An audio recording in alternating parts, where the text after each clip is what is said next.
Why, hello there. Thanks so much for joining us for episode 27 of the Long Comics Book Club, a bi-weekly podcast about long comics, also known as manga and graphic novels. My name is Shane, and I'm the older brother. I'm joined by Spence, the younger brother. Today, it's a Tatsuki Fujimoto special. So, Spence, to start off, do you know how old Tatsuki Fujimoto is?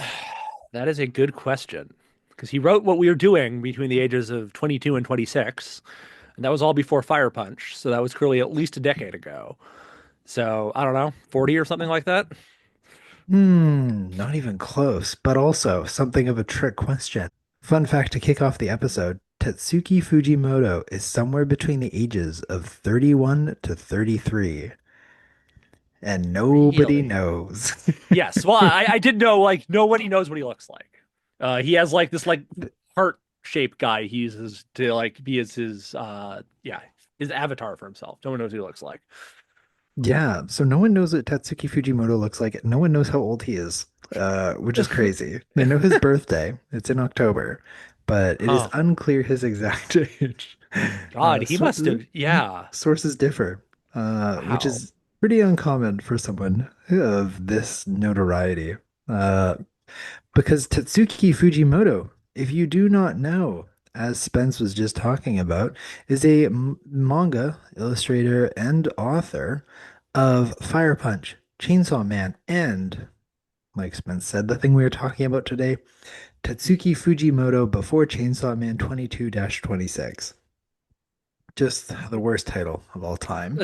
That is the only time I'm going to say the full thing. Well, I'll probably say it again later, but in the interim, I'm going to just say 22 to 26 to save myself. Otherwise, it's going to be a long podcast. If you're not familiar with our format, we're going to be taking the first part of the show to talk about 22 to 26. We'll have some meaningful discussion, book club style, some interesting facts, like the one that was just shared, as well as a recommendation at the end if you haven't yet read the book on whether it's worth picking up and who the book is for.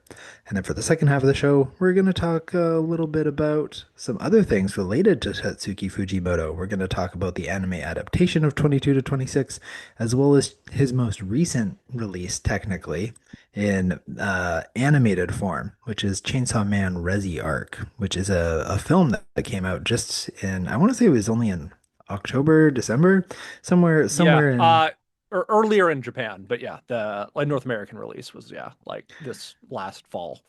yeah, that only just came out last fall in North America. So we're going to chat a little bit about Chainsaw Man, Resi Arc, the film, and sort of discuss what kind of arc we've seen from Tatsuki Fujimoto and what we might see in the future as well, considering whether he is 31 or 33. Either way, he's very young, early in his career. So pretty excited to be talking about this author slash illustrator and where they're at the moment in the cultural zeitgeist of anime manga.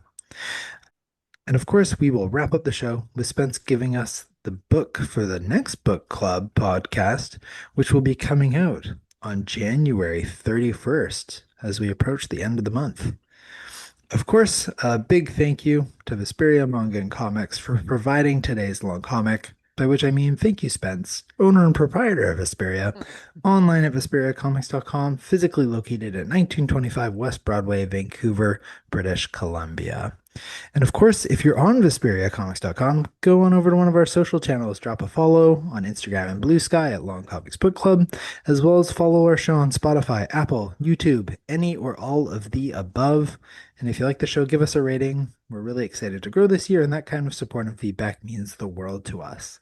All of the links are on our link tree, including our Discord, which is the best place to join our growing book club community.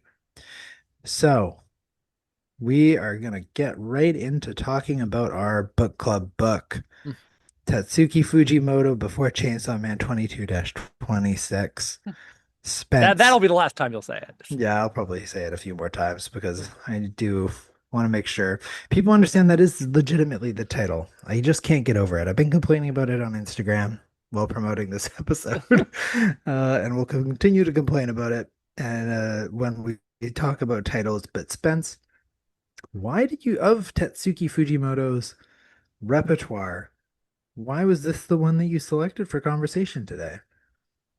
Yeah, well, I thought it was, yeah. So I wanted to do a Tatsuki Fujimoto one, and I thought this was an interesting one to look at with the because with the anime adaptation just came out, and it's an interesting one. And I specifically picked the because this is there's two this is like two books, and I picked the second half because I figured the second half, the four included in the second half, the 22 to 26 versus the 17 to 21, that there was more interesting stuff to talk about in the second half.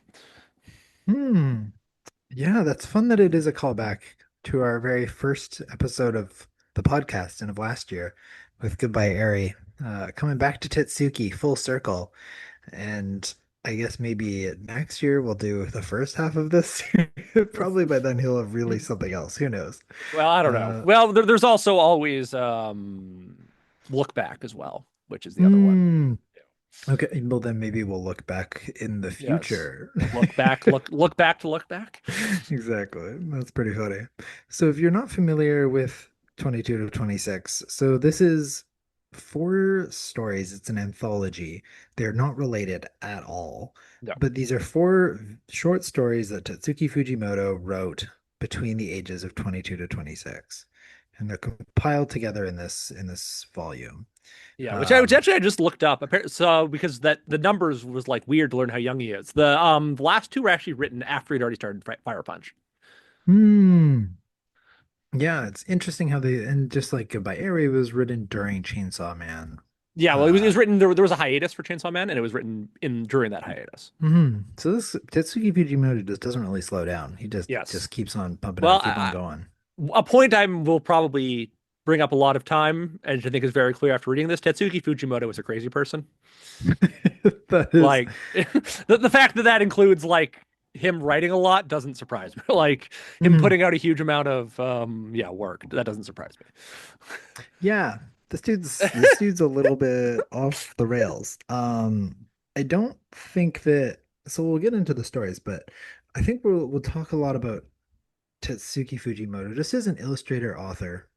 Because I mean, I think that's sort of what you're seeing in these stories put together, as well as he does write little snippets at the end of each book, which was really interesting, really gave some insight into some of the motivation behind writing these things. There's also a very weird story that he shares at the end of this. Do This you is recall is it the the goldfish story? one? The goldfish Yeah, the story. goldfish one is Kipper. Yeah, Yeah, it's kind of crazy. So to explain Tatsuki Fujimoto, so no one knows what he looks like, no one knows how old he is, but what we do know is that instead of burying his dead goldfish, he ate it yeah, and didn't tell his girlfriend. yeah. And he gave himself terrible food poisoning. Yeah. There's another famous one that's like him talking about like when he was in like school and he like vowed that he would burn the place down if he wasn't the best author there within 3 years, and he used that to motivate himself. Wow. Yeah. That's Like terrifying. I said, And he is a legitimate crazy person. I think it also, I mean, it also really helps to inform some of the work that we see, though. So when you think about then calling back to Goodbye Area and the fact that he has these imaginings of blowing up buildings, uh, that's immediately what I thought of from the story you were just describing. And Yeah. thinking about him swallowing a dead goldfish, and as well as he describes just like living in poverty, that also really reminds me of Denji and Chainsaw Man. Mm. Um, So really interesting. It sounds like he pulls from elements of his own life and from his story to really uh, influence the work that he does. But speaking of the work that he does, enough about Tetsuki for now. I think we'll work through these stories in sequential order. Actually, I guess the first place to just start really briefly is the title of the book. It's terrible, but I also understand why they're doing it. It's a very practical title. Yes. Uh, Giving you exactly what's on the tin. yeah, there's no question about who this is by, when, who that, why that person is famous, and well, the 22 to 26 isn't clear unless you like understand it, but you now understand sort of where in his timeline this is being set as well. It's bizarre. It's a really weird title, but I also understand it. But that it certainly gave me like the rise to the first question I had. Tatsuki Fujimoto, do you think he's famous enough to ignore the Before Chainsaw Man part, or do you think that he doesn't have name recognition enough in East or in West? I can't speak for Japan, but I think in the West you do need the Before Chainsaw Man part.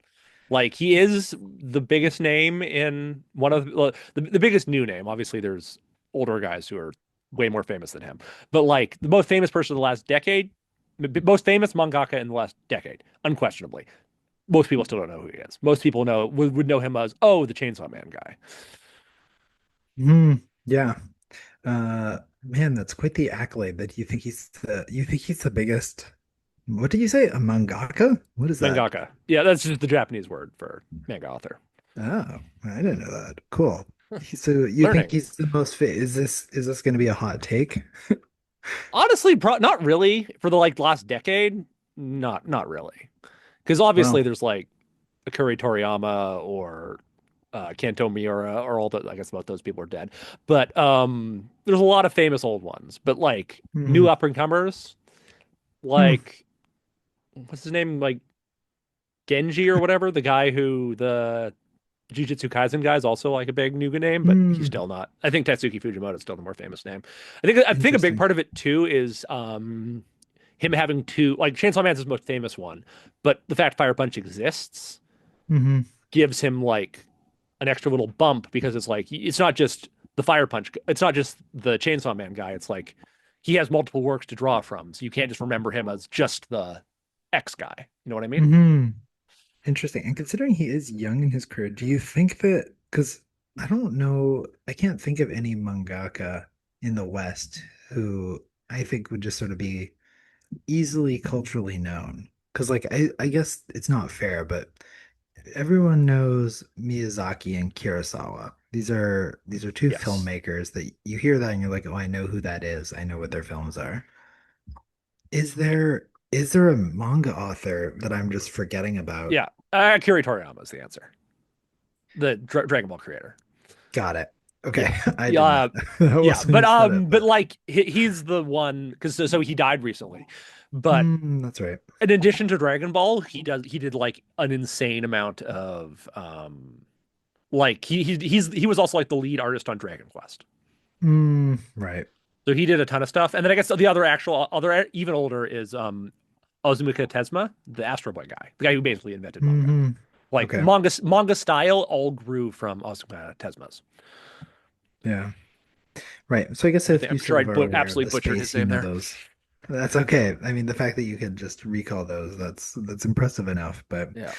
okay, do you think that, I mean, this is sort of hard to project. Do you think that Fujikawa, wait, no, I Fujimoto. got messed. Do you think that Fujimoto could one day be on that same level? I mean, impossible to know, Yeah. but Oh, his trajectory would suggest. yes.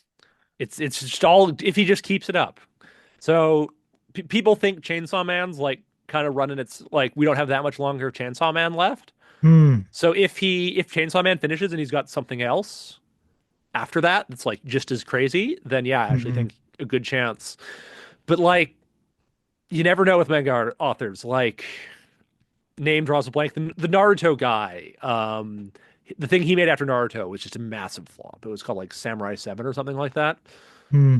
And yeah, so you never know. Interesting. You never know. But in Yeah. the meantime, the title serves its purpose. You know what you're getting before you go into it. And so, speaking of finally getting to the book club book of the hour, Yeah. 22 to 26, it is an anthology. It has four stories. We will work through them. Yeah. Actually, first a question for you, which is your favorite? Well, I think it's Natsuki, and it's not even close. And if anyone says differently, they're wrong. You mean Nayuta? Nayuda, yeah. Yeah. Yeah. 100%. Yes. It's absolutely It, Nayuta. like Yes, I agree. that's not even a Yeah. question, Honestly, but it being there was a large reason of why I picked the second half that's because I think understandable. it's the most interesting story. Yeah. Yeah, I think that yeah, so we'll get to Nayuda in a sec. But the first one the first story in this anthology is called Mermaid Rhapsody. Um Mermaid Rhapsody is about a boy who plays a piano underwater and he falls in love with a mermaid. Yeah. And And I think the notable thing about it is this was Tetsushi Fujimoto made this in an attempt to make his most normal story possible. you know what's crazy? I was gonna say this story reads like that episode of a show that they're just doing to try and win an Emmy. Like it's the most like it doesn't fit his style at all Yeah. and is so immediately forgettable. What I've realized about Tatsuki Fujimoto is a couple of things. In terms of, I was trying to think about what is his style when I think about all the media I've consumed from him so far, between Goodbye Eri, this 22 to 26, Chainsaw Man. He makes over the top bombastic characters. Yes. Uh, Honestly, I think that this is kind of an insulting thing the way to think about it. He writes characters like he's not actually human. hmm, He writes interesting. characters like someone who hasn't actually met a person before, basing them entirely off of stuff he finds on. Like, I am saying that, like, that sounds like an insult. I am absolutely all over for. Like, it is I think the best part about him. Yeah, How weird he makes everyone. I think that that certainly is part of what makes him so memorable. Like, certainly, even thinking about Goodbye Eri, like, there those two main characters are absolutely off the wall kooky. Yeah. Um, but I think the other thing is that with his style, so yeah, alien characters, uh, every one of his plots is sort of like a what if. Like when you Mm, think about Tatsuki Fujimoto plots, they're not super deep. The yeah. content is really well handled and they are deep in the way they look at difficult topics. But all of these stories I'm going to summarize today is sort of a what if, which is essentially it's like what if there was mermaids and you Yeah. played piano for them? And that's just sort of the story uh from there.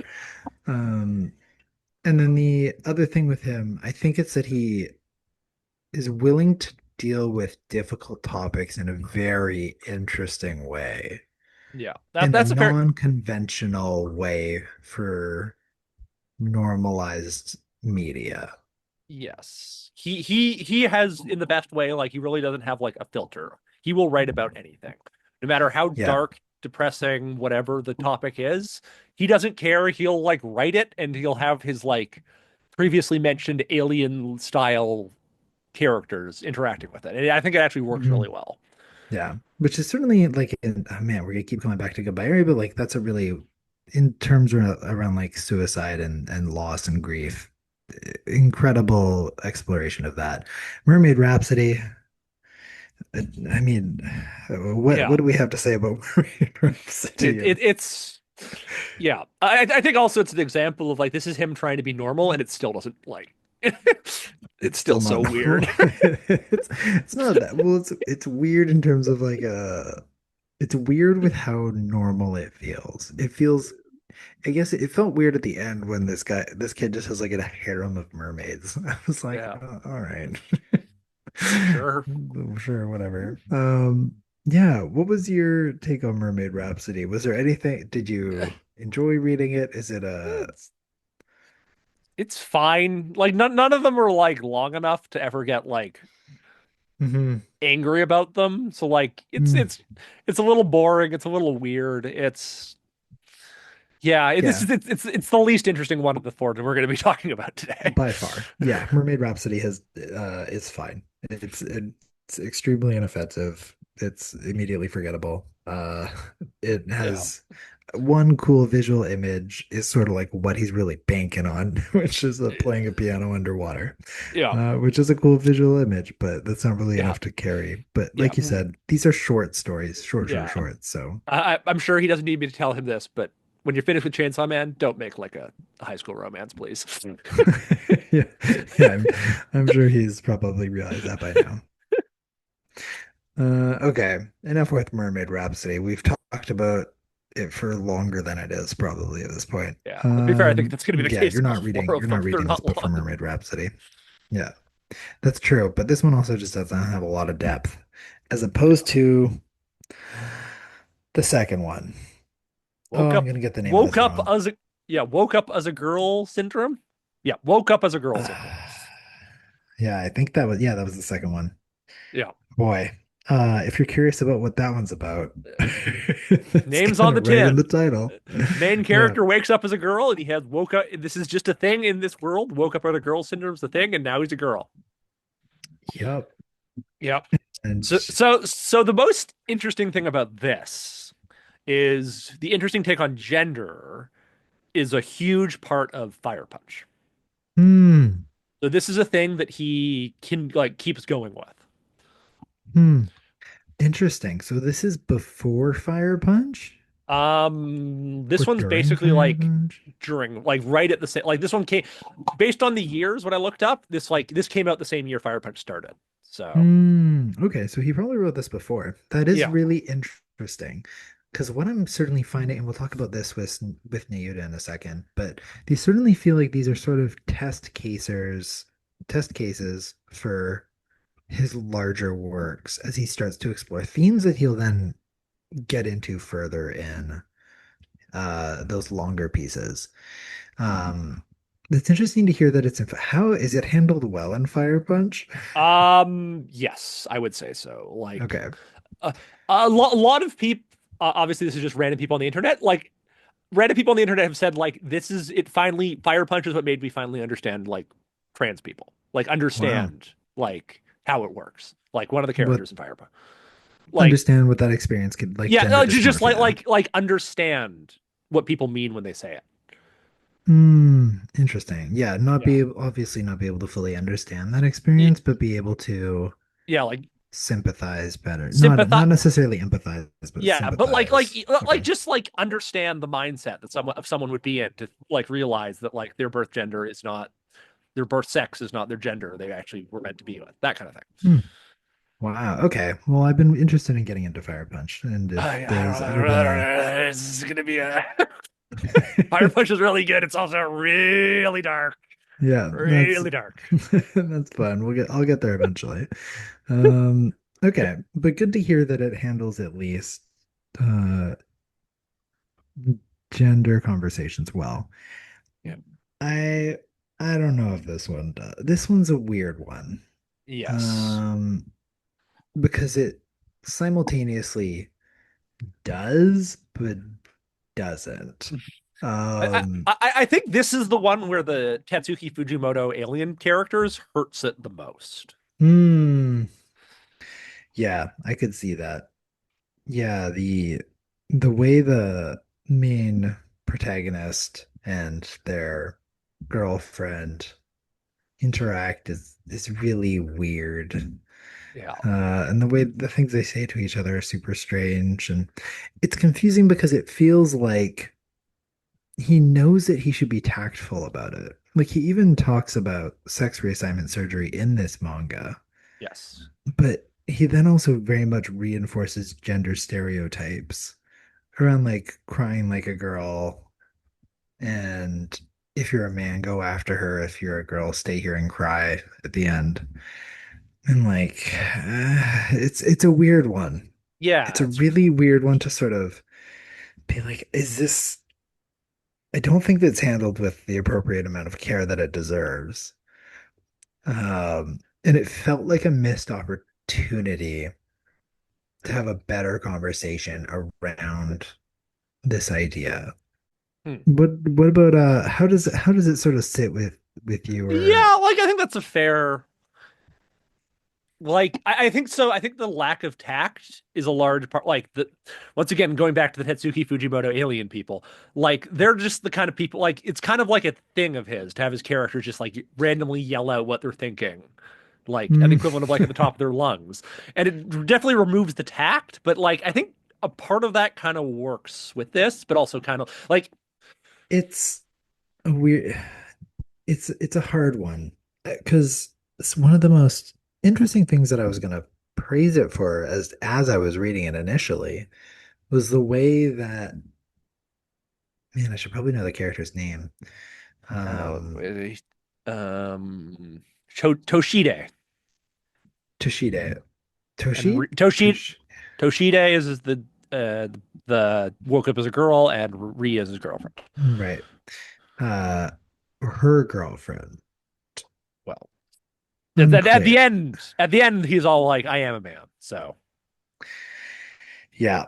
So, yeah, but yeah, so the part that I appreciated because I thought it was really eye-opening was the way that Tushide's friends treat him when or I'll use they them pronouns treat yeah, them when they first go to school and they're extremely creepy and they're wanting to sleep with them yeah, and their friends are just awful and gross and it's pretty upsetting to like read and see and it in the manga version we'll talk the animated later it felt that like heaviness of that moment felt pretty real.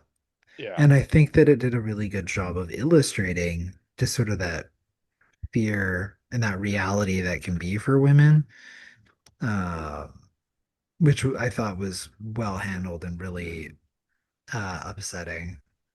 That's just sort of the reality that that Tushide learns is that just like the the the grossness of men and just yeah, the potential vulnerability of women around these disgusting men. So I appreciated the way that uh, that was handled at first, but then later Rie essentially assaults Toshide and like wants them to get their clothes off and like jumps them and pushes them down, and it's treated as like a love slash comical moment when it's yeah, really kind of creepy after you just introduced how that was like really bad like 8 pages ago. So that was sort of like a whiplash moment. I think the whole thing kind of read weird. It's like you I said, think they're kind of alien characters. Oh, that happens a lot with these, but yeah, yeah, boy wakes up girl syndrome. woke up as a girl syndrome. Woke up as a girl syndrome.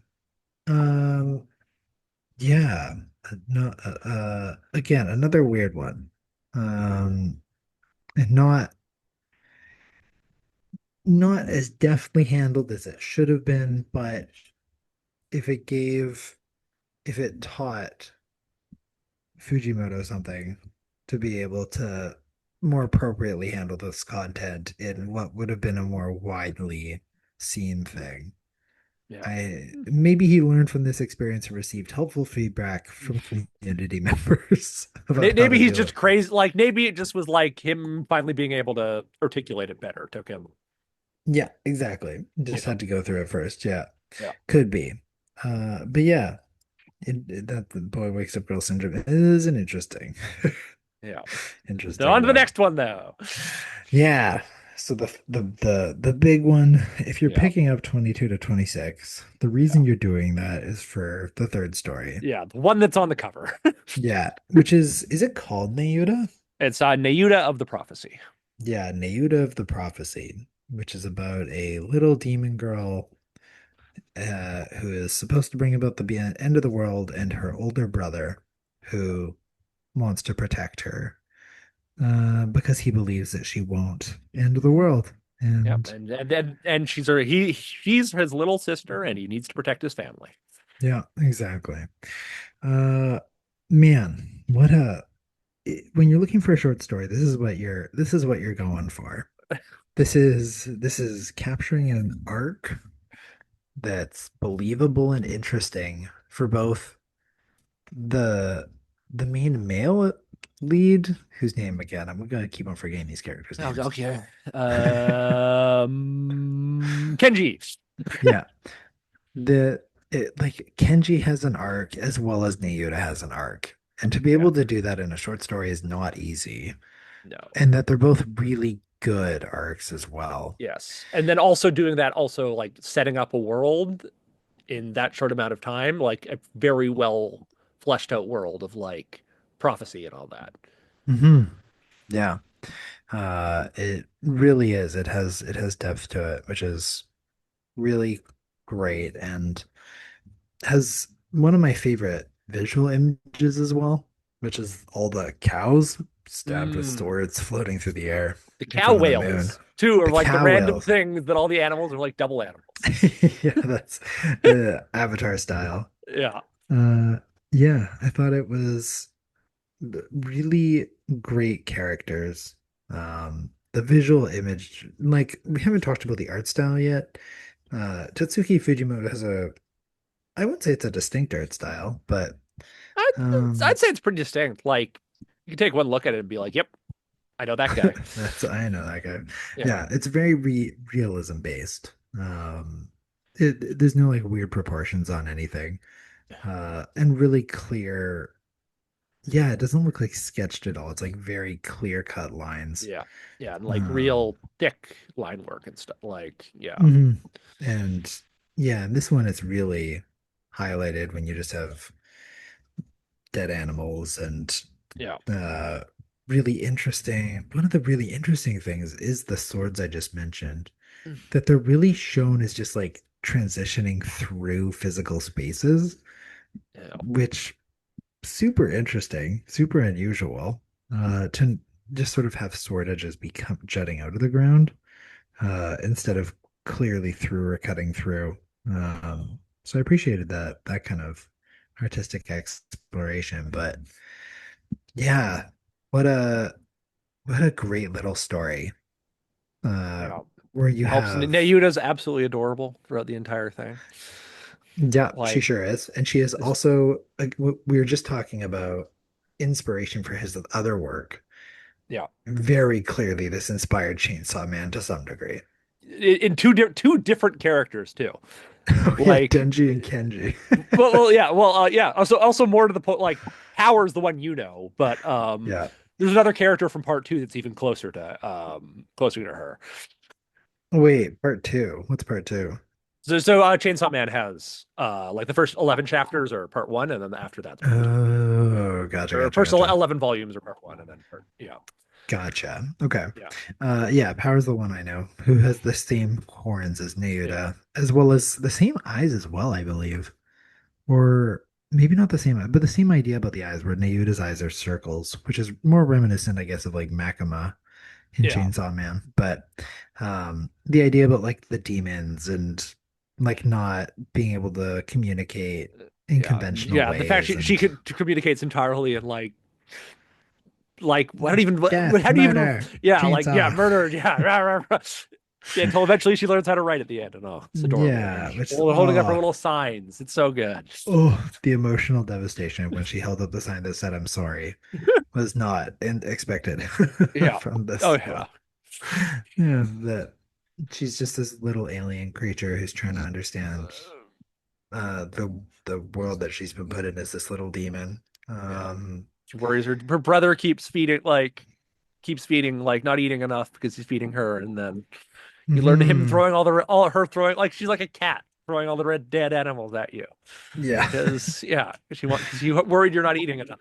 Yeah, she's worried you're not eating enough. Yeah, it's a wonderful little story that I think is really great, and I like that it has a sweet ending as well because I don't know, I I mean I guess Tatsuki Fujimoto often ends on a positive ending now that I think about all the things that I've read from him, but I don't know if you would have necessarily guessed that for this one, but I'm glad that it did. Yeah. That you just sort of have them getting away and that Kenji at the end isn't afraid of her, and he never was, and they're able to connect that way. It's just really sweet and nice and special and feels like they deserve it. Yeah, it's a yeah, it's a happy one. Yeah, it's a happy one. It's the one that you're here for. It's if you're picking this up, it's so that you can read Neuda of the Prophecy.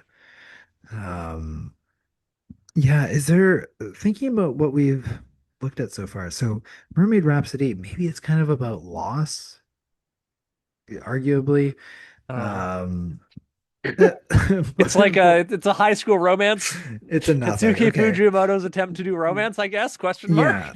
So what do you think he was trying to explore in this one? Just like a sibling relationship, or like Yeah. what would you do? Is it Well, if we're again talking, the oh no, we're uh, not talking about sisters yet. yeah, I know. I'm But just saying that's if we're talking siblings, it's clearly the next one. yeah, But right. But we're not there yet. yeah, But again, when I was talking about how his plots can all be like, what if? It's like, what if your little sister was going to Yeah. destroy the world and was a demon. And Yeah. there's your plot. Was like the heart. What if your little sister was Hellboy? Yeah. What would you do? Uh, yeah, I guess I don't know if this one is so much him trying to explore. I guess it is him trying to sort of answer that question, is maybe the theme of this, but the main thing being is I think he had this really cool visual image idea. And I liked that at the end of this one, he said that the reason he created this was because he was told that he can't create unique characters. Do you remember reading Yeah. that? Yes, I do remember thinking that and thinking, what on earth was his author talking? Like, maybe at the time, but like, no editor would possibly tell him that now. Yeah, right. But that's certainly what I was thinking. I was wondering if like that was his sort of that comment has shaped all of his work since then. And Yeah. now he's like set out to make these extremely memorable characters, as opposed to like anyone else writing at the moment, because Yeah. these are all extremely memorable. Um, and I mean, I think that that's what you see in Netsuki. I think that this was the one, if I had to sort of get into the mind of Crazy Fujimoto, I would guess that this one had a huge influence on him. I'm curious if Yeah. that's because of the reception to it or because of how he felt while writing it. That is a good question. Because often with the case with these things, it's really hard for us to find like how did this go in Japan? Hmm. Like it was in like Shonen Jump Plus, so clearly it got a lot of people would have read it, but yeah, I don't know. Hmm. It's hard to know what people thought of it, Yeah, especially because as it's we not ongoing. It's just like a one and done kind of thing. yeah. Uh, Super interesting. Yeah, I don't know. I would assume that people really enjoyed it.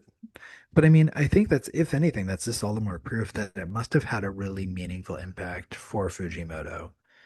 Because obviously his character, I would say this was very much not just the direct inspiration for Chainsaw Man characters, but just sort of like you were just saying, this sort of changes how he writes characters, uh, just to Yeah. some degree. I think there was some direct inspiration for uh like Chainsaw Man character because I think he also in the back when he Oh, says a like he hundred found percent. Nayuta adorable. It's like so clearly that he liked drawing Nayuta, so he used that for Yeah, yeah. as a template. 100%. Yeah. Um, Super interesting. And yeah, it's a great little story. Um, it's really lovely, but also obviously dark because you have these people that are calling for the murder of Yeah. a child. Yeah. Um, But and also it's then kind of like an under like the antagonists people try to call aren't like they're not like it's not an unreasonable thing for them to be thinking. I was gonna say it's interesting you call them the antagonist because I was just looking this up and they actually titled Nayuta as the antagonist. Yeah, okay. Yeah. I mean, it's just sort of whatever side you fall on, Yeah. which is what's interesting because the prophecy hypothetically is still true. But Well, yeah. I Well, mean, we don't know because who is she going to end the world? But that's one of those questions. Like, do you go back in time and murder baby Hitler? Uh, no, the yeah. correct answer is you take baby Hitler home with you. You kidnap Oh, baby Hitler. That's what okay. you do. Keep that in mind for next time I'm time traveling. Yeah, no, you kidnap baby Hitler, then you raise baby Hitler as your own, and then once like baby Hitler is old enough, and if he is Hitler again, then you have to kill him. But then if you Uh, raised him right, then you're good to go. Got And it. you've Okay. proven.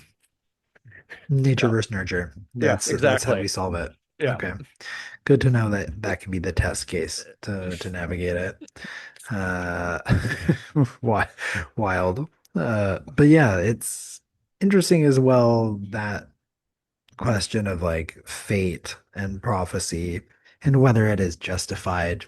Uh, which yeah, you would hope not, but also if it is the end of the world, that's a complicated question. But then I also like that there was the government official that got involved in the story and that made it a political thing. yeah. That it wasn't because he was good natured, it's because he saw it as like this good way to like eke out political favor.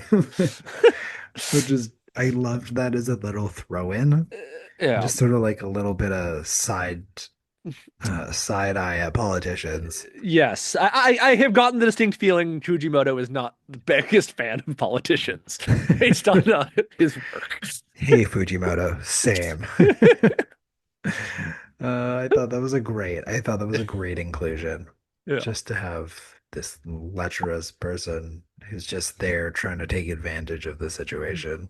Uh, yeah, good little quip in there. Really impressive the amount of little shots to sneak in there. And just yeah, the depth of this story, despite it being so short. Yeah, it's like, what is it, 30 pages? It's so, Yeah, something like that. it's And tiny. But I'd yeah, say compared to the other ones, this one also makes the best use of the art form. Because I mentioned the whale cows floating in front of the moon, but there's also this double page of all these swords in the air and like giant hands holding swords that's super visually yeah, striking. And there's yeah. an image of like tanks being stabbed with swords and Yeah, um and then like they do really good with like the just disfigured animals look great. Like you get like the appropriate level of like yeah, like apocalyptic gore, but gore disgust that you would supposed to get for like this thing when mhm, yeah, when there's like the gore fighting. without it being what's the term? Excessive. Yeah, Yeah. Yeah, it seemed like this was of these stories, this was the one that Fujimoto would have been being the most thoughtful when it came to the art and using the art not just for like talking and like presenting an image to be able to understand, but actually using it as an art form to create these really memorable stills because there was yeah, one of those in Mermaid Rhapsody, but nothing in Syndrome and Sisters has a couple, but we'll get into that shortly. Oh God. Um, yeah. Neuda, obviously, if you're a little sensitive around yeah. gore, If you're or squeamish, yeah, don't. This yeah, one's gonna be don't rough. this one isn't great, but otherwise, if you just enjoy good storytelling, um, especially in a short form.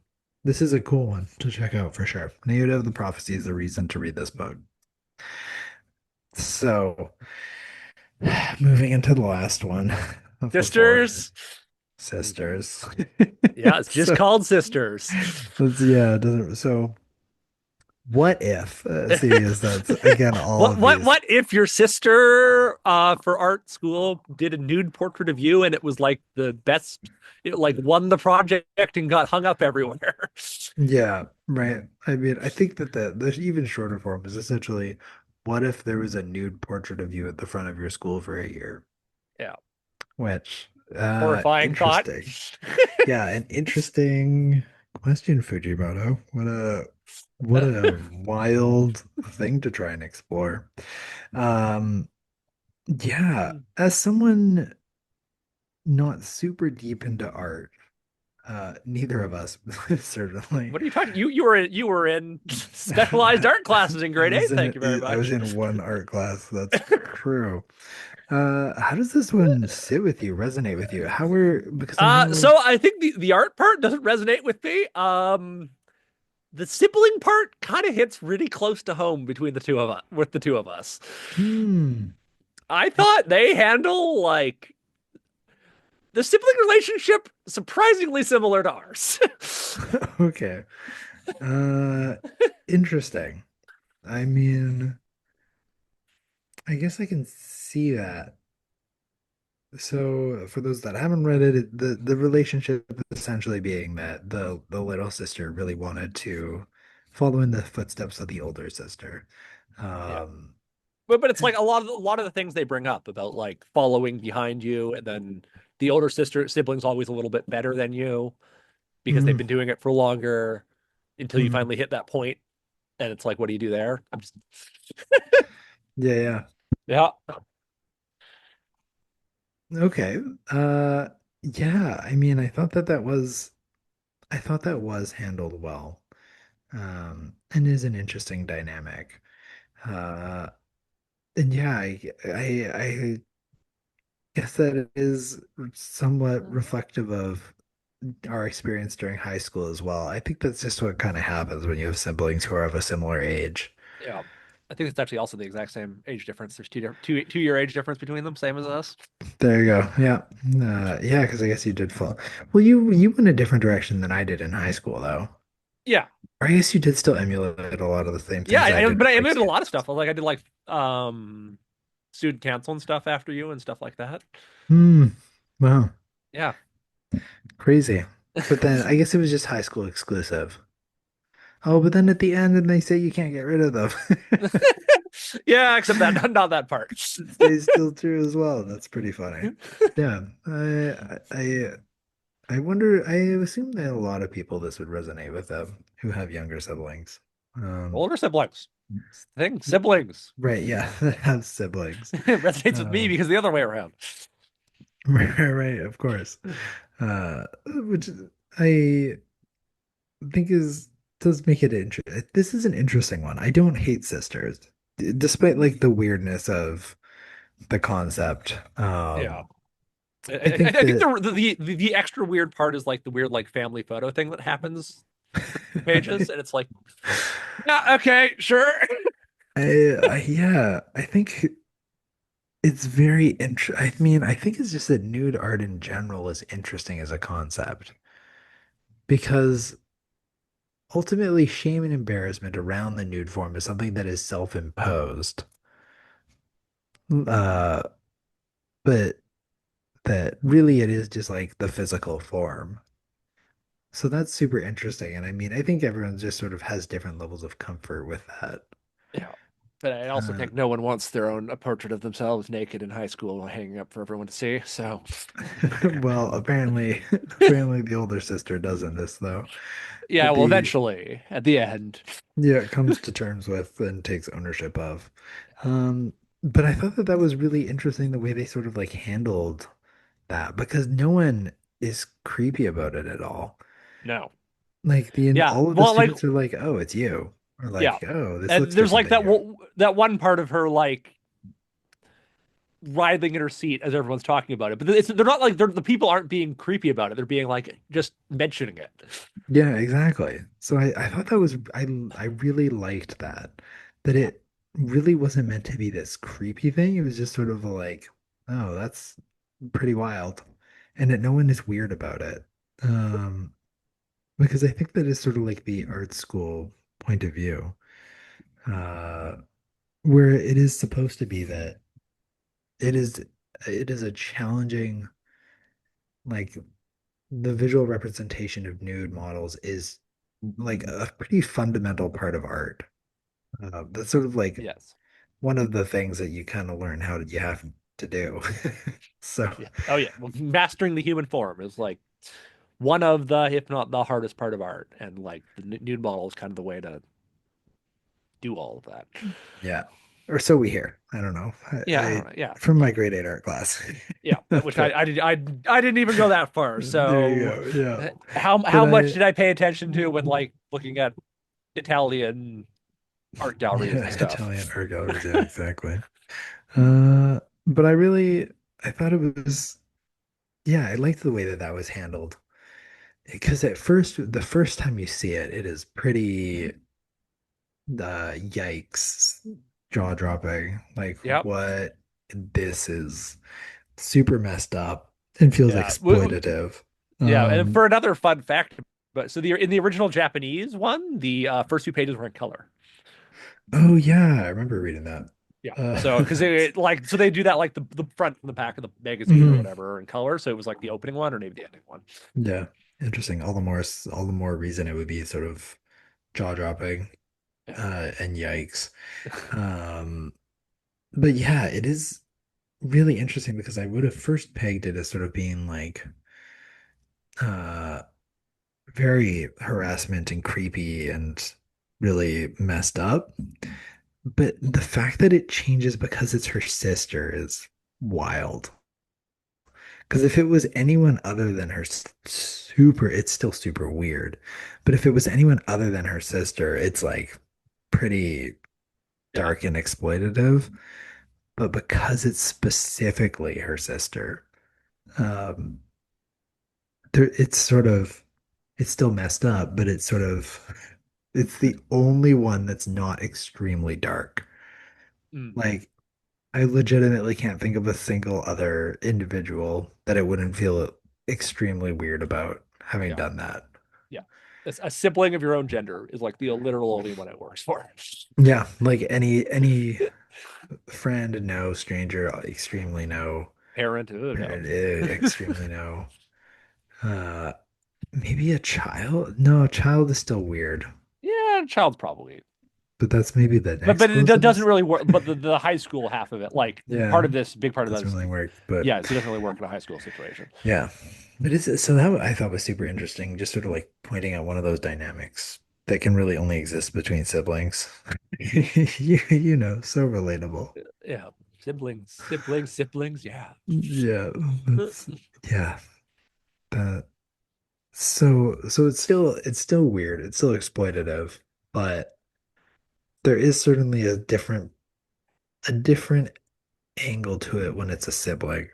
Because like even with Naita, like the fact that Kenji just like smacks her in the head, like you can't really get away with that if, with some relationships, but that's just sort of like a thing that Yeah, when you see it's a brother sister, like okay, yeah. fair enough, Kenji.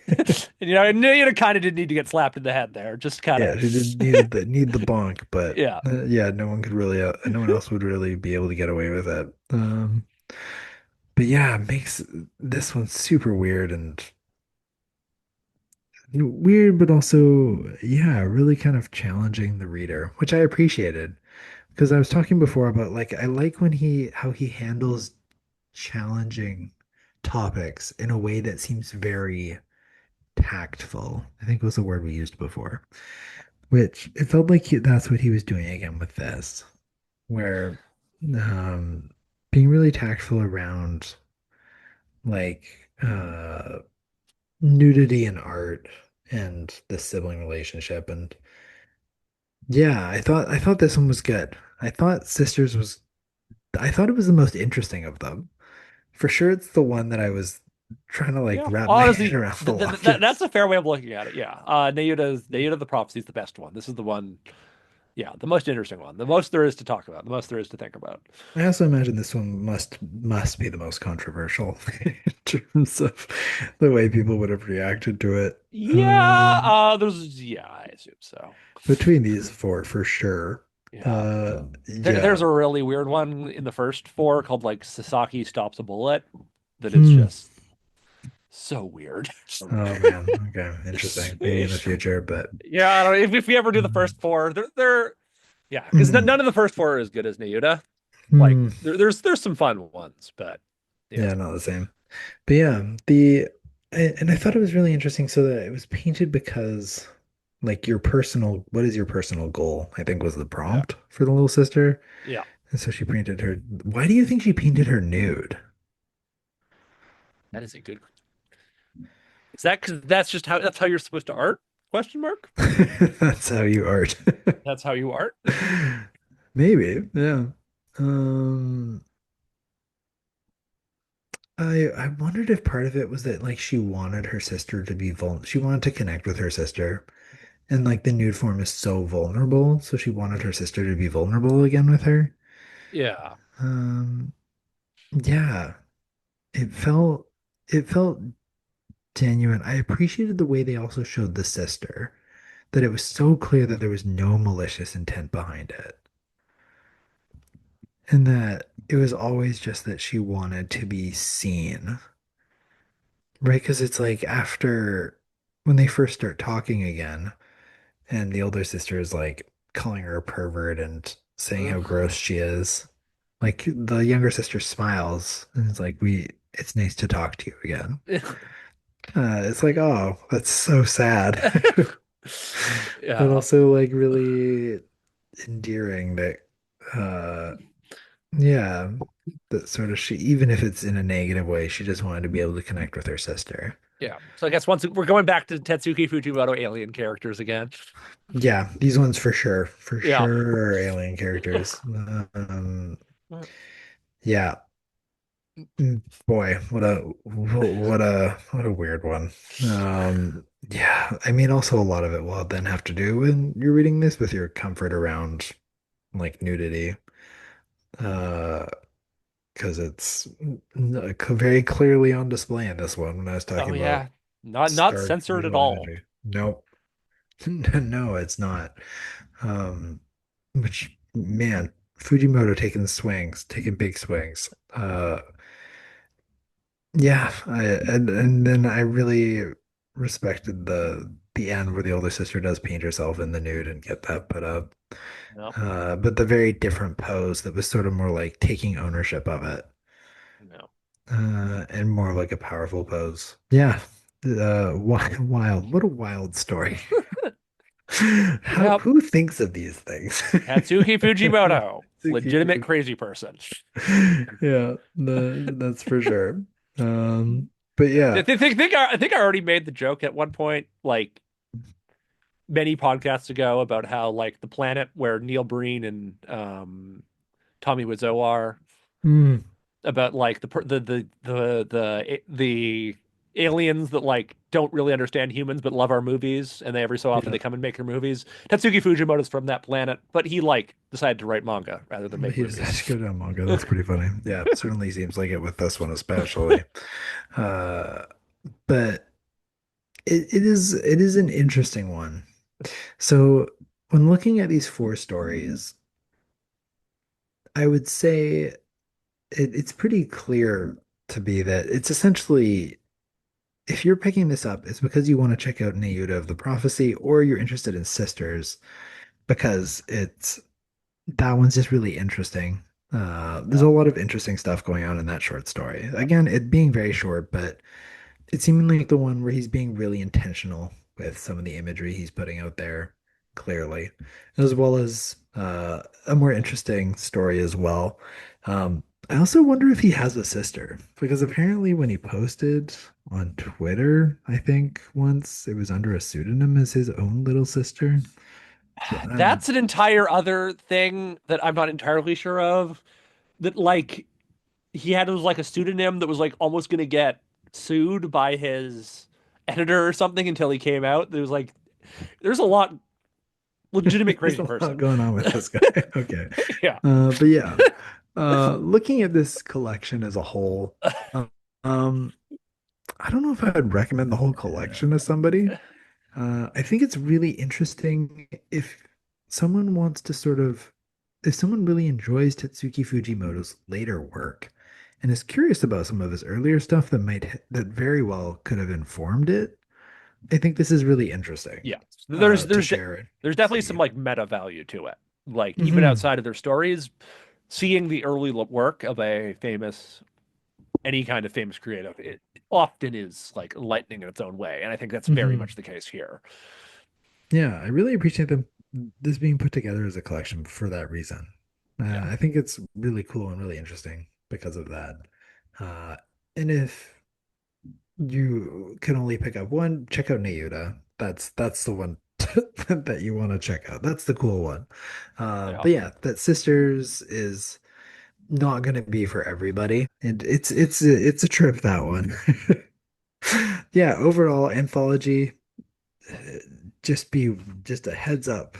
If you're not sure whether or not to read it, you have heard all Yep. of all of the gritty details on each of these stories. So I leave it up to you whether they are things that you are comfortable reading or not. Um, and I agree that you are picking this up because you want to learn more about Tatsuki Fujimoto. Can you imagine picking this up as your first Tatsuki Fujimoto exposure? God, that would be weird. It'd be super weird. You also would have no idea what's coming for you. Yeah. Brace yourself. Yeah. Um, yeah, so then speaking of Tatsuki Fujimoto and his continued work, I want to talk about the anime adaptations of these. Yes. So these came out recently. Yeah, these came out in November Yes. of And like 2025. worldwide release in November too. So like, yeah. Crazy. So super new. Yeah. And so Yeah, you just watched the back four of them. I You didn't watched watch. just the back four. Yeah, Yeah. not the first four. Yes. Um, I was impressed with how true to subject matter they stayed. Yes. It is very much that they are, which makes sense because essentially you can read these stories in like 15 minutes and the anime is like 20 minutes. So they really are almost like word for word, shot for shot, Yeah. um, with some slight changes. So the, I mean, I guess we can work through them down again Yeah. from the start where Mermaid Rhapsody. Similar everything, but also like does look nicer in anime than it does on. it does. Yeah, I also appreciated that because it's about playing piano underwater. There's some really beautiful music in there. Sure. The production quality was not cut on these as well, which I mean, apparently is just always the case for Fujimoto stuff. There's enough Yeah, respect on his name that they're gonna like for shell whatever on reason, everything. like yeah, I really do need to watch the Look Back movie, but apparently that's also Hmm. excellent. So Oh, really? Interesting. yeah, Okay. Well, maybe I'll read it and then watch it. But yeah, yeah, production quality was not cut on these. no, So yeah, but again, Mermaid Rhapsody is, yeah, it's fine.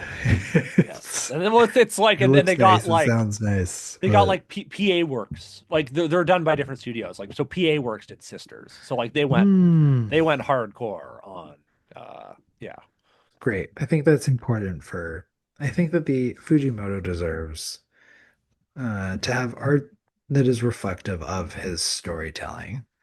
yeah, Uh, because you can't really skimp on the art because then you lose the story. But yeah, Mermaid Rhapsody again in the animated version is fine. Um, Born as a Girl Syndrome, I hated the animated version. mm. Because Uh, that is interesting. Also, they added.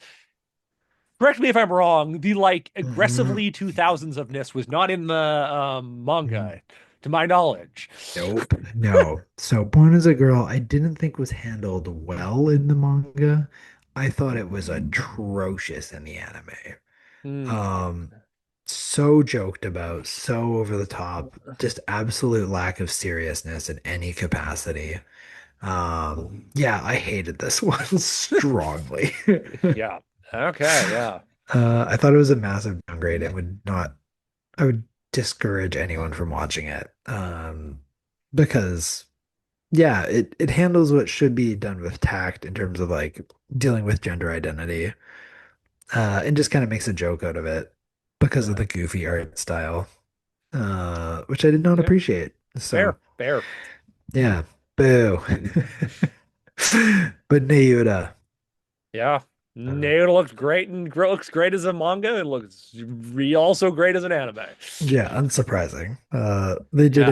did it justice. The music I thought was great. Yeah. I think it's can be so easy to overlook sound design, but that's so critical in these formats. And even just like the voice acting was super on point. Yeah. I thought The they nailed music was great. Naota's like death, whatever way she talks, like fit perfectly with. Yeah, yeah. Just like Yeah. angrily little girl yelling at Yeah. totally. And again, these are really they're set up for success. It's just sort of following through as long as you do the art right. And they did for sure in this one. Yeah. Which also And really, same studio did this one and Mermaid Rhapsody. oh, there you go. Yeah. Yeah. Good job, that studio. Yeah. Your 100 stuff looks Studio. great. I And do it, not recognize that name at all. They are brand new. Okay. wow, okay. Yeah, they did Great. Quality Assurance Another World last year. Hmm. I watched that. It was all right, but I don't think that was probably more the but yeah, okay, they're gonna be doing the Black Torch anime next year. Okay. Well, I'm glad they took a chance on this one and that it panned out for them. 'Cause yeah, I appreciated just how true it stayed to the manga. I think that's the big thing. Yeah. The animated style. There was a couple of add-ons in Mermaid. I don't think they added on anything in Nayata. Like I No. legit think it was almost like exact shot for shot. Yeah, I think it was Probably one of some those like cases. B-roll stuff they had to Yeah, do. like maybe I feel like there's probably like more shots Nayuta's like attacking the tanks. Like I feel like that was more Hmm. shots than there were panels, but like Hmm. the same. Like it's just them change it for the medium they've got. Like Yeah, they're doing it. But uh the one that did have something that was different, and honestly, I would recommend watching Sisters over reading it. hmm, Um I don't know if you noticed, but at the end of Sisters, there is a montage of showing the older sister teaching the younger sister that does Yes. not exist in the manga. Yes, I noticed that. And that was so much more rewarding to Yeah. see and to sort of see that care in that relationship. And Yeah. it really then felt just like more justified, the whole story. Um, it's handled with the amount of seriousness I wanted with the story. Sure, it has like a little bit of like the goofiness and like how she gets shocked and her family arriving, Yeah. but it's Well, not, it's not over the top. Um, but it's over the top, but it's like tastefully over the top. yeah, yeah, I was just still thinking about the syndrome story and how over the top that one is, and just like that one is like pop, essentially like pop art, and like screaming in your face over the top. Whereas this one is, yeah, over the top for sure, but not in that goofy, over exaggerated animated style way. Yeah. Uh, yeah, I thought Sisters was elevated by being animated, That's uh, fair. which is pretty funny for it being like uh, about a still form, but being about still form paintings. But I think maybe part of that is also like having color is really nice for the that and like Yeah. Well, those. because the painting itself looks nicer than if it's a Mhm. painting. Yeah. Yeah, because it's actually like a painting in the anime.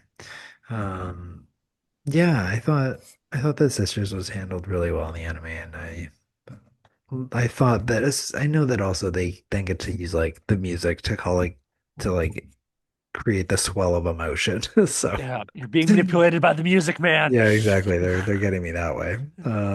But yeah, I would say this is so interesting between like the animated series and the manga. Would you recommend the animated series? I guess it's easier to like watch the ones that you want when it's in this method instead of like Yes. picking up the anthology and just reading it for one. That is true. Then just all you need is like an Amazon Prime Yeah, and subscription. then all you need is an Amazon Prime subscription and then to watch Naota of the Prophecy because it's great. Yeah. And Sisters if you're wanting to sort of uh have some interesting conversation with someone about the subject matter.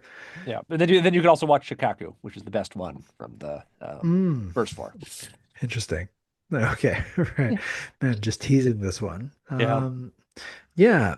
Do you think the anime adds a lot to it, or do you think there's already enough there that it just sort of does it the service it needs to do? I think we're once again getting to the argument of like, what is the point of a like what we were talking about with the Hedge Knight last time, of like, what is the Yeah, purpose point of of an a adaptation? adaptation. Yeah, that's true. What is the purpose of an adaptation? Yeah. Get To more people to to check it out. That's feels like a purpose to itself right yeah, there. that's true. But yeah, that there it is interesting because it's not like it's trying to do anything crazy or over the top. It's just kind of doing service to the thing that exists. So I guess it is very much reflective of the Hedge Knight that we had talked before. Yeah. It's just trying to put the thing that already exists into Yeah. same into a new medium, but not do anything different with it. Which, And I think, yeah, Tatsuki Fujimoto, just people like that. So they put his name on when they're doing the thing to get everything mhm, they can out of him. yeah, Look forward to the Goodbye Eri anime, no doubt, at some point. I'll be, I'll be. We talked about that one that it couldn't be done. Yeah. That was some part of our conversation was like, you can't make this into a film. It doesn't make sense if you make it a film. Yep, I agree. I still think they're going to You try. think they're gonna try? Interesting. Well, I guess we'll see how that goes. Yeah. I guess the other But question was, will they be able to like deal with Fire Punch? Because you can't make Fire Punch without making it dark. Like Fire Punch's darkness is such a central part of it. Like, mhm. can you make it and still like fit to broadcast standards? Interesting. Well, they made Berserk work somehow. Did they make Berserk work? I don't know. I don't. This is both a Yeah, manga and anime. I can't say, but yeah. Well, because Berserk 2016 is like generally considered like one of the worst adaptations of all time. sad times. But Yes. yeah, these adaptations are fine. I think it's one of those things that either way, if you can get a hold of it, the main thing is you want to check out Nayata. The main takeaway is Nayata and Sisters, or whether it is in there. the manga form or the anime form, you're kind of getting a similar thing either way. But cool to certainly see the original version if you're able to get the manga. Otherwise, at least check out the Amazon Prime version. Yeah. Because yeah, they're worth checking out, I would say. But speaking of adaptations that uh I assume elevate the original content, Chainsaw Man Rezi Arc. Holy smokes. Take it you were a fan of the movie. Wow. Um I'm not gonna try and summarize the plot because it's whether or not you know Chainsaw Man. Essentially, guy is Chainsaw, Yeah. and Chainsaw Man. he Chainsaw is he is a Denji had like the literal worst life ever, becomes Chainsaw Man. Life gets better? Question mark. That's yeah. kind of the Life gets very question mark, yeah. But essentially, he's a chainsaw that fights other things that people are afraid of. yeah. Devil Turn devils are oh humanoid yeah. forms of things people are afraid of. Resi is about chainsaw versus bomb, which Yeah. I just love these concepts. Like Chainsaw Man, the concepts behind it, but wow, Resi Arc, holy smokes, what a feast for the eyes. What a Yeah. oh God. Yeah. Um, Like this movie is exceptional. It's really good. yes. Uh, I would agree. it is, It's a tight 90 minutes of just pure like opening action to like to adrenaline kind of thing. yeah. And that's the big part is that I think that if it's a anime, I assume that a lot of, well, I was looking this up, but I sort of think I haven't seen Infinity Castle, but I Yes. saw Mugen Train. These are the two Demon Slayer movies, and they're very much like, here is the thing, we're gonna do the thing. Like Mugen Train is literally it's just on a train, and like the plot is essentially just like battle Fight for fight entire. It's just like fight fight. demons on the train until fight demons that are the train. But that's what's incredible about this is that it is really it's a building story. It's not just action. There is absolutely emotional investment. There's a really the introduction of Rezi, which this movie is named after, of her character, and she's complex and interesting. Um, and yeah, it doesn't really kind of go off into action until probably the last like 30 minutes.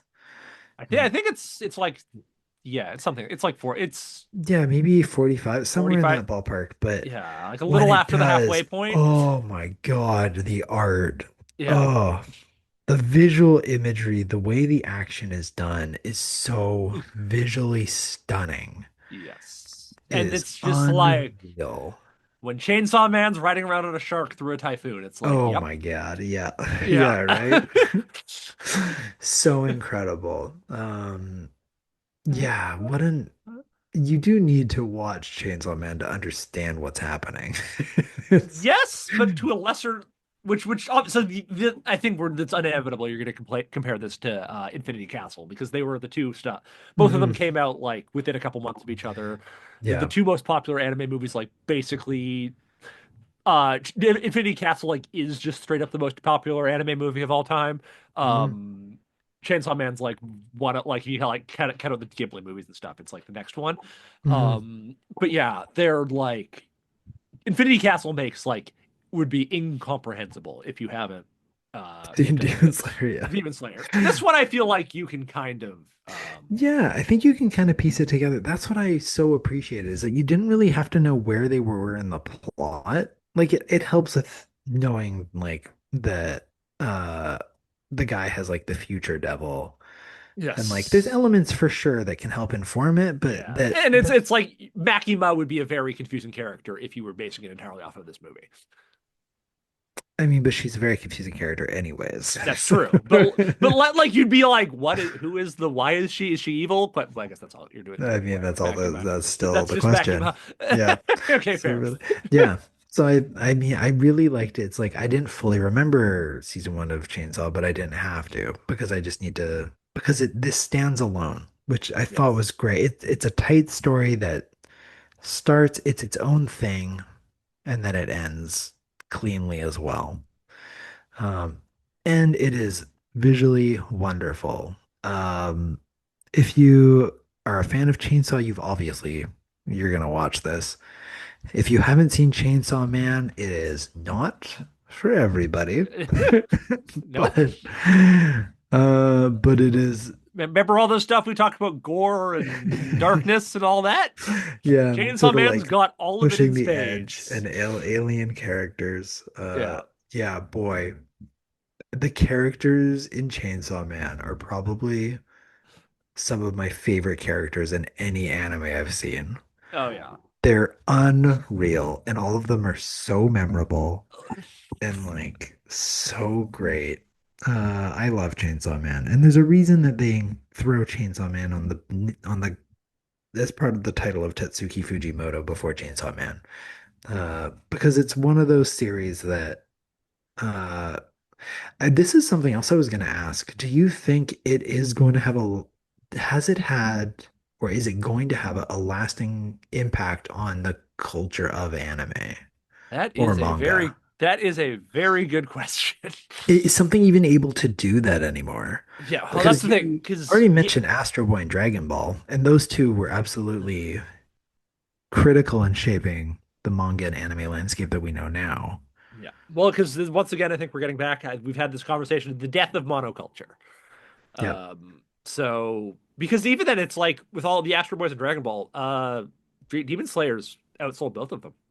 Hmm. That's Like, crazy. yeah, Demon Slayer absolutely destroys. Like, it's in terms of sales, it's like I think One Piece technically still has more than it, Yeah. but there's also like I was gonna 117 say One Piece volumes is of kind of One cheating. Piece compared to Demon Slayer's 23. Yeah, Like, quantity versus quality. yeah. Well, yeah, interesting. So like clearly stuff can come out and still have a huge impact. It's just the question, and then the big question is, will Chainsaw Man like nail the landing? Stick the landing, yeah. Yeah, because people generally are of the assumption the first half of Chainsaw Man, like part one of Chainsaw Man, is like pretty darn perfect. Hmm. It's part two, some more flaws start to come up, and like, will they be able to? How will it end? Is the question Hmm. for part two. Was he able to stick Fire Punch is over? It was what, only eight Yes. volumes, I guess. Yeah. Interesting. Was that ending of that well received? I think so. Fire Punch has a bit of an issue, which I think kind of like clearly he was kind of making up parts of it as he was going along. Uh that's not ideal. Yeah. Um, that's fair. Okay, no, that's funny though. So then thinking about Tatsuki Fujimoto, he isn't author, illustrator is going to have a legacy for sure. He's Oh only yeah. 33. There's No still, doubt. or 31 or 32, somewhere in there, whatever it is. He's obviously still fairly early in his career. So there's going to be a Yes. lot more content from him. Hopefully he continues. Hopefully. I imagine so.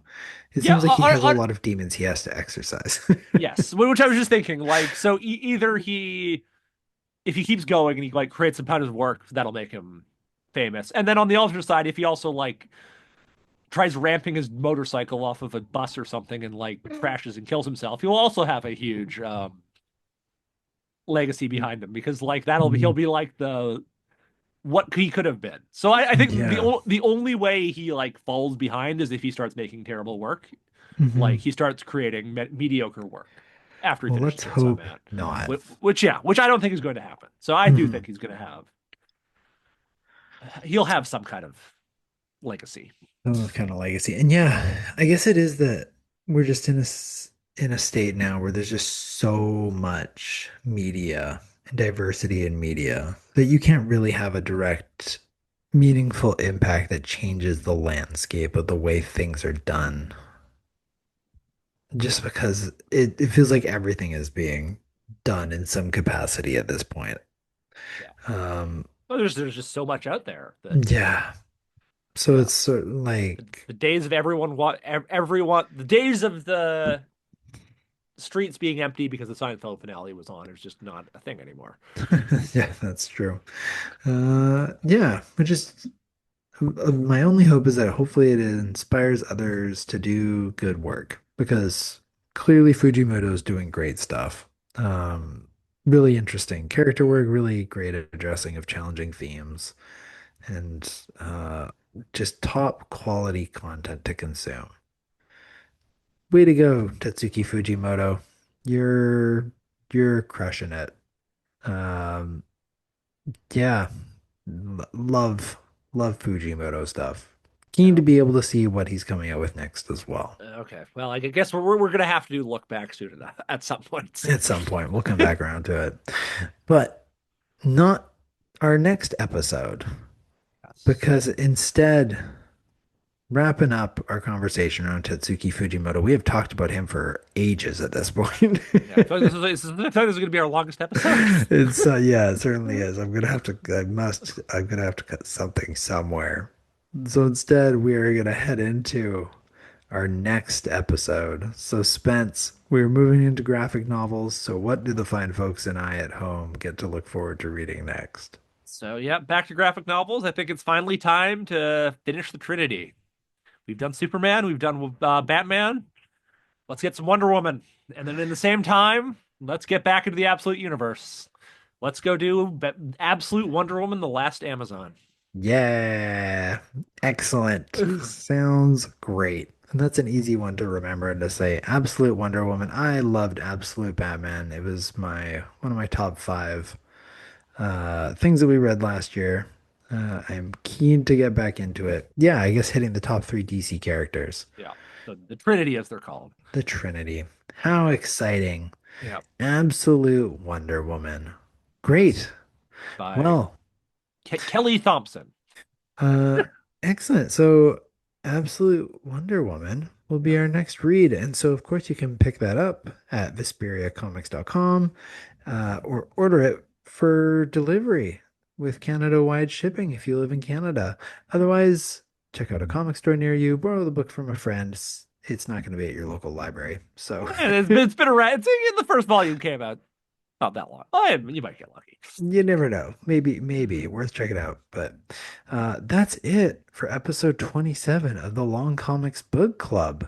Make sure to follow the show on your preferred podcast platform, as well as Long Comics Book Club on Blue Sky and Instagram, so that way you know when the episode comes out. You can also jump on the Discord so that you can share your own thoughts on anything we talked about today, whether it's anything Tatsuki Fujimoto related or in advance of our Absolute Wonder Woman discussion on January 31st.